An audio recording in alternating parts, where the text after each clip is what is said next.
Hello, ladies and gentlemen. Welcome to the recap and review of NCIS Season 16, Episode 23, Lost Time. So we start out under a bridge where two homeless vets have discovered a body that's been shot twice, fallen from the sky, and kebabbed on a fence post. We then go to the squad room where Bishop and Torres are bickering because they're both very sleepy. Mickey admits that he hasn't slept either, and they're all kind of shaken up by Gibbs's big reveal. The reveal, in case you forget, was that he killed Hernandez. They kind of get into this back and forth where Torres is like, it's nothing, it's the same thing any of us would have done. And Bishop's like, no, we would want to do it, but I don't think we actually would. They comment on how quiet and distracted he's been lately, but Torres says they should still just let it go. They all grab their gear and head over to the body, and although Gibbs is physically there, it's clear that his mind is somewhere else. They're able to identify the victim as Rick Wilson, so Torres and Bishop go over to his house to break the news to his wife. Torres says Bishop should be the one to do it, and then calls her big-hearted Bishop. Fine. Okay. They walk in and the house is already all torn apart, and then his wife comes out of the bathroom and is like, where's my husband? I just came back from visiting my mother in Florida. Bishop turns to her and says, I'm so sorry, but Agent Torres has some bad news for you.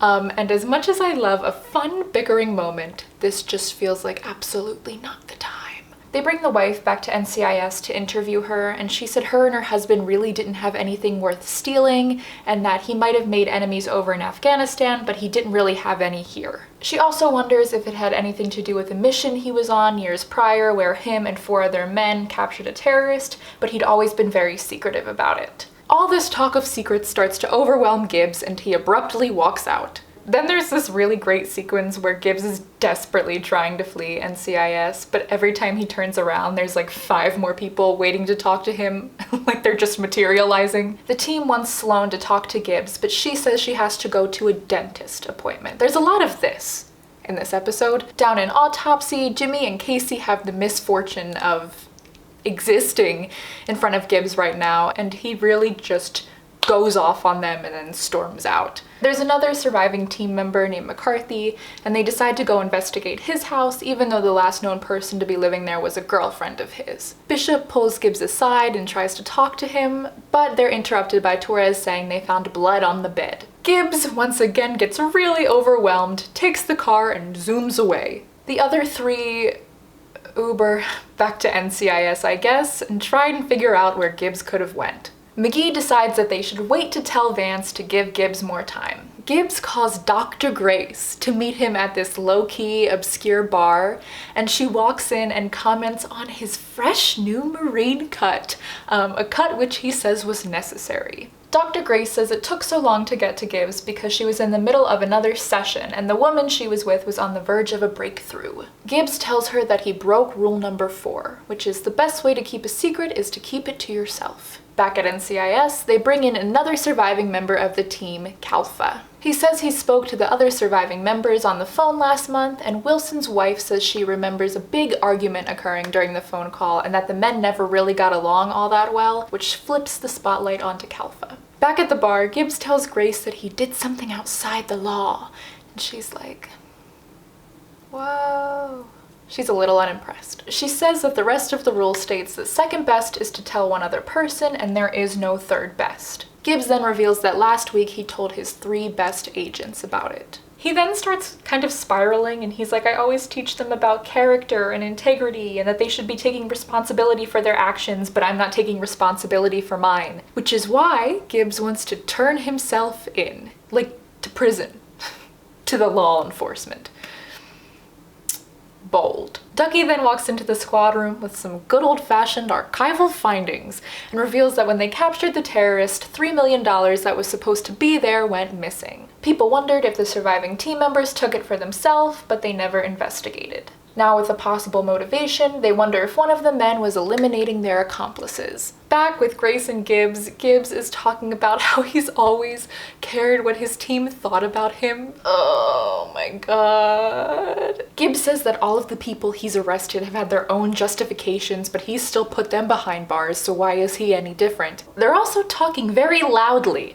Once you remember that there are other people in this bar that are not them. Gibbs then tells his secret to Grace, who subsequently needs a drink. Bishop goes to Sloane and alerts her that Gibbs walked out of the crime scene earlier. She also has like an interesting tooth cleaning monologue, but I think the other thing's a little bit more important. Bishop's like, he has a secret, and Sloane's like, oh, is it Pedro Hernandez? Because I guess it's just common knowledge these days. But they can't really talk about it because then McGee pulls Bishop away and they go to McCarthy's body, who they found killed the same way as Wilson. They figure either Calfa's the killer or he's next. Back over drinks, Grace and Gibbs are still talking and she's like still absorbing this new information. She's like, avenging your family really seems like one hell of a justification. But Gibbs then says he's put people away for less. She asks Gibbs if there's been anything like going on in his life, and he's like, well, I was shot at, they found my fiance's body, I was accused of murder, and I burned rule number 10. The usual. She asks him why he burned rule number 10, and Gibbs says it was to help Bishop. And then Grace asks him, did it help Bishop? And he's like, I don't know. Neither do I.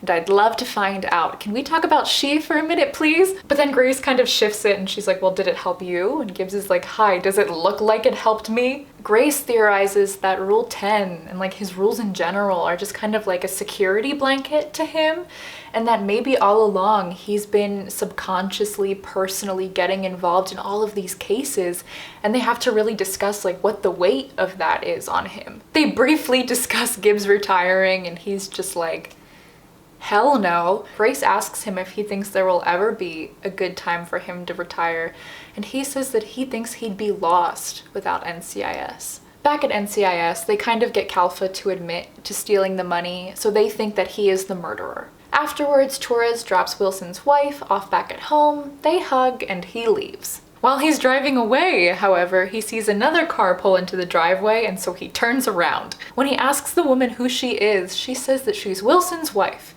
and she's just returned from Florida after visiting her mother. Torres rushes into the house, but the imposter has already fled the scene. The wife then panics when she finds that their Victorian brooch has been stolen. In interrogation, Calfa admits that him and the other men stole the $3 million but turned it into merchandise, aka the brooch. I wonder if it could possibly be that giant, enormous, blinding brooch that other woman was wearing. Calfa says that the only other person who knew about this besides the three of them was McCarthy's crazy ex-Russian girlfriend. Torres is really irritated that they all missed it and blames it on them being distracted by what's going on with Gibbs. Casey is able to get a partial print off the glass of water she was drinking earlier and identify her as Inga Petrov, a known scammer. McGee then gets a hit on the bolo and sees that she's about to board a plane to Costa Rica. As they're getting ready to leave the bar, Grace and Gibbs make a deal that he doesn't have to retire, but he's also not allowed to turn himself in. Gibbs then goes and dramatically breaks up this violent domestic dispute that started behind them, and Grace is like, you know what, we need to get you out of here. And I guess that's our brief glimpse into what an NCIS-less Gibbs would look like. Torres then goes and confronts the woman at the airport with her Russian accent and all. She reveals she was waiting in the relationship for a cut of the money, but then he dumped her and she thinks that she deserved a piece. She then tries to convince Torres to run away with her. I guess she thought it was one hell of a hug. Thankfully, Torres politely declines, and the rest of the team goes to arrest her. Grace and Gibbs are driving home from the bar, and they kind of talk about what his end game is. Grace then brings up this quote about like throwing him into those bright lights, and Gibbs is like, you know what? That sounds all right. We then see that Sloane's dentist appointment was actually a session with Dr. Grace, and that the breakthrough Gibbs interrupted earlier was Sloane talking about her daughter and admitting she feels alone. Sloane wants to continue the session over drinks, and Grace is like, no. Sloane then admits that one of the reasons she feels alone is because the person she wants to talk to the most might not feel the same way. I think Sloane might have a crush. She doesn't say who it's on, but I have a feeling he might have a Marine cut. Gibbs then rematerializes in the squad room and the whole team's like, where have you been? Gibbs says he's been taking some lost time. McGee then stares him down and asks if there's anything he wants to talk about. The whole team starts asking him and he's like, No, unless there's anything you guys want to talk about. I guess we're just gonna gloss over the fact that he was a beer away from a lifetime behind bars. He starts walking out, but then a very panicked Vance stops him and says, "It's Fornell, you need to get to the hospital fast." And that is lost time. I do want to spend a chunk of this video talking about the finale, but before I get into that, I want to talk about some things I really liked about this episode. I loved that him and Grace had a discussion about the rules, because I really kind of wanted to break down like maybe why he's had them in his life for so long and why he's been relying on them. And we got into that whole really interesting like idea of it being a security blanket, wherein we discovered that Ziva dealt with them through her notebooks and through her writing. I think Gibbs dealt with them through his rules. That was such a great discovery and a great conversation, and I'm so glad they had it. Sloane's reveal. We should probably talk about that. She doesn't say who it is, but it sounds like she has feelings for someone, and that someone might be Gibbs, just guessing. I guess it could also be Vance, because for like a split second I was wondering about that in last week's episode, but I feel like more of like the signs point like the Slibs way. And yes, there is rule number 12, but I mean, he's already throwing rules into the fire. What's one more? If it is Gibbs, I think that might be a really, really interesting conversation down the road about rule number 12 and like, does he need to keep that? Is it obsolete? Where do we go from here? I would die if Gibbs was like, you know what? Rule number 12, trash. And then Tony and Ziva found out and we're like, wow, that must be really great for you. I love that we referenced Sloane's daughter again, because that's something that I'm really interested in seeing more about in the future. Grace was like Midas this episode. Every scene she touched turned to gold. Speaking of that, I like that he went to Grace first and didn't just like jog down to the station himself before consulting anyone. I think that shows growth in a very Gibbs manner. I really appreciate that the Hernandez discussion felt unique, with the discussion of the rules and him seriously considering how he views himself and how others view him. I think that was such a great new take on it, and I think it was worthy of bringing the Hernandez storyline up again. The haircut, I love it. I love that moment. I think it's such an identifying thing for him, as I said before. I think it's just something he like really holds on to identity-wise. I love that it was a moment that existed, and I love that Grace pointed it out as well. I love all the little moments where it shows Bishop caring about Gibbs. I know that sometimes their relationship can be really rocky, but I think it makes moments like those all the more meaningful. I also think it's interesting that these past few episodes, McGee has been the one to kind of be like, let's let Gibbs do his thing, and Bishop's the one who's like, no, we need to talk to him about it.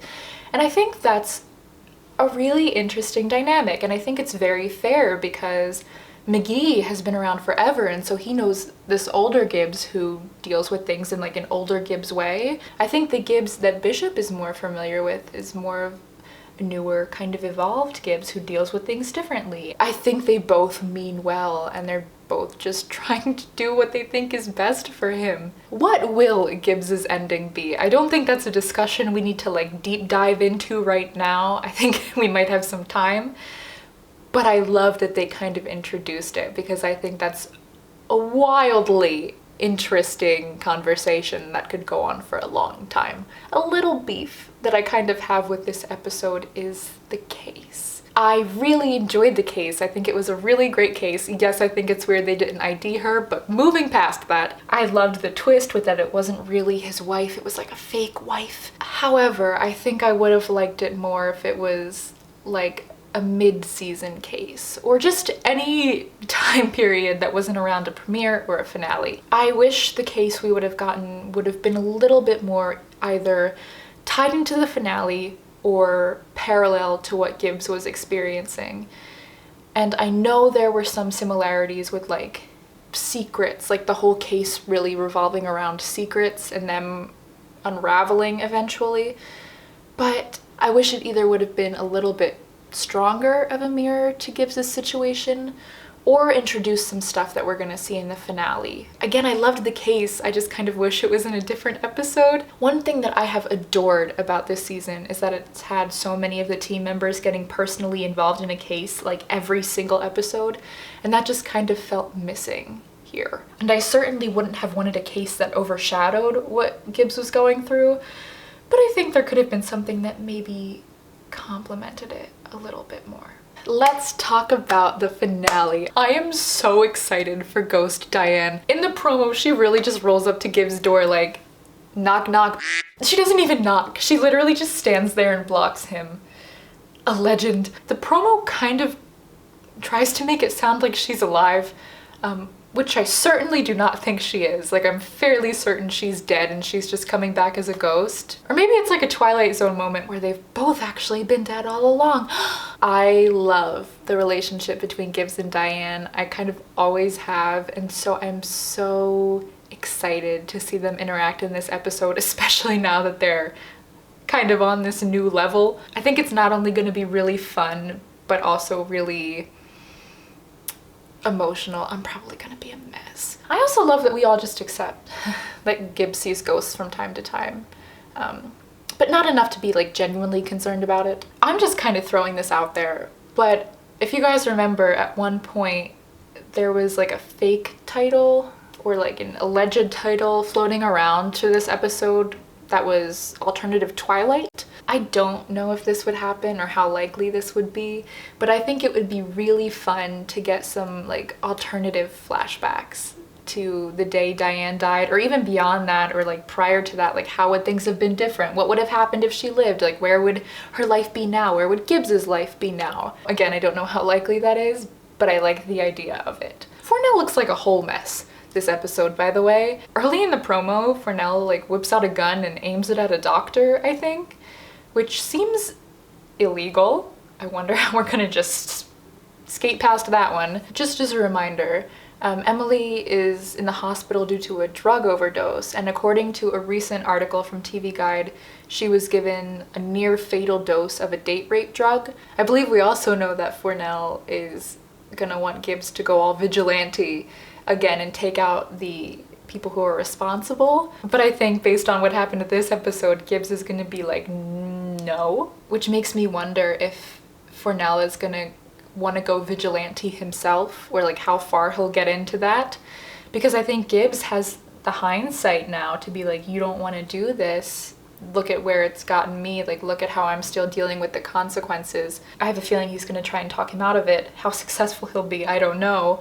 And I do wonder if the stuff that happened in Judge Jury with the kid who was poisoned, like his father threatening to take care of the clowny cake murderer himself, does that parallel or have anything to do with what Fornell's gonna be experiencing? I genuinely hope Emily doesn't die. Like, in my gut, I feel like she won't die, but in my gut, I also thought they wouldn't kill Ziva off, and I think I'm still half right about that. There was that line in Hail and Farewell where Gibbs was like, no one should have to go through the pain of losing their daughter twice.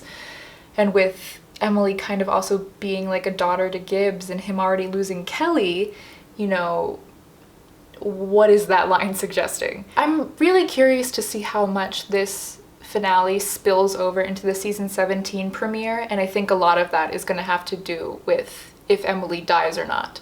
Because I think if she doesn't die and, you know, Gibbs and Fornell have whatever conversation they need to have about daughters and vigilantism, I think that can be cleaned up relatively quickly. But I think if she dies and Fornell just like goes rogue, I don't know what that is, he's gonna like karate chop them. But I think if Emily dies and then like a distraught Fornell goes rogue, that might be a different story. I think we'll have to just kind of wait and see on that one. We also see in the promotional photos that Sloane is at the hospital with them, and I do wonder if that's the same hospital where her daughter works as a nurse. Did she go to the hospital to see her daughter, or is she going to support her man? I don't know. And especially since we just referenced her daughter again tonight, I am wondering if we're heading into that direction a little bit. This is just a side note, but the promo refers to Diane as Gibbs' wife, which not quite. She's also just not bleeding in the promo, which is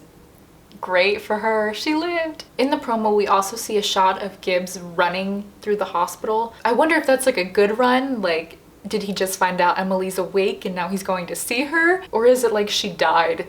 Now Gibbs has to go stop a murder. I'm really curious to see if this case is going to take up the entire episode, like start to finish, or if we're going to wrap it up a little bit earlier and start introducing something for the season 17 premiere. I think this episode has really great opportunity for a lot of fantastic, like emotional character bonding moments. If we have to skip some like small case things, I'm not gonna be upset. In Lost Time, the team did a lot of talk about talking, so I'd like to maybe see them actually talk. Even if it's something small, as long as it's meaningful, I'm all for it. The whole moment where Gibbs was kind of like, I don't know if I want to talk, do you guys want to talk?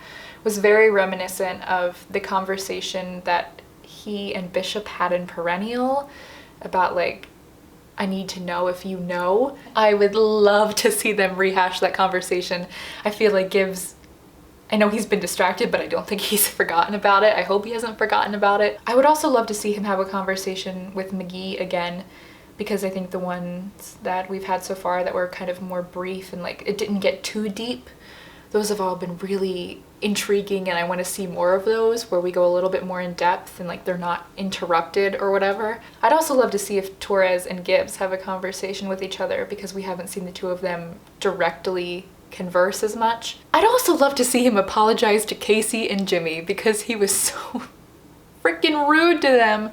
He probably won't, but that's on my wish list. No one talks to my Jimmy Palmer like that. A huge question I've had ever since they officially announced that Daughters was the finale title is, how many daughters are we talking? I think Kelly and Emily are definites. Now I'm also wondering if Sloane's daughter is involved in that title, because I think that would be really great. I really do wonder if daughter figures are gonna get brought up, including Kate and Ziva. And in an episode talking about what crazy things people have done to protect their daughters, I don't know, I feel like faking your own death might be pretty relevant. Again, I don't think it's out of the question for Ziva to get brought up. I really don't want to cram a whole Ziva arc into this finale, mainly because I think it's impossible.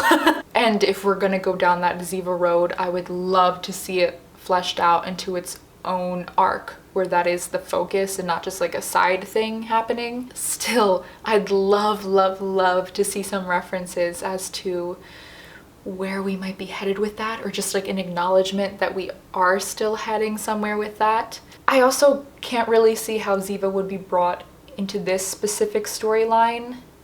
Like, it doesn't seem like it falls in her jurisdiction, I guess. Like, I more so understood them bringing in Ziva if Gibbs needed help. Not that I don't think she'd help for now, but I think it would make more sense if she was helping Gibbs. Like, that seems like something worthwhile of bringing her out of hiding. I'm obviously not looking for Ziva to just like stroll into the hospital or anything. I'm looking for something much smaller. I think that would be so exciting to maybe get an idea of where we could be going with this storyline down the road if we are continuing it. Which, again, I don't think we're done with this storyline. I don't see anything like Ziva-y in the promo either, and like I said, I think that's something they usually like to advertise a bit more. But, you know, then there's stuff like Perennial, which had a ton of Ziva references, but none of those references were advertised in the promo. I am by no means 100% confident that we would be getting any Ziva references, but I'm not counting it out. It would crack me up though, if in this like whole episode he's seeing ghosts and then all of a sudden he sees Ziva and is just like, oh my god, another ghost, and she's like, actually I'm alive. So I'm just really crossing my fingers for at least one solid Ziva reference. Definitely let me know your guys' theories for the finale. I'm so curious, and I will see you guys for the recap and review of the season 16 finale, Daughters. And will it involve daughter figures? That's what I want to know.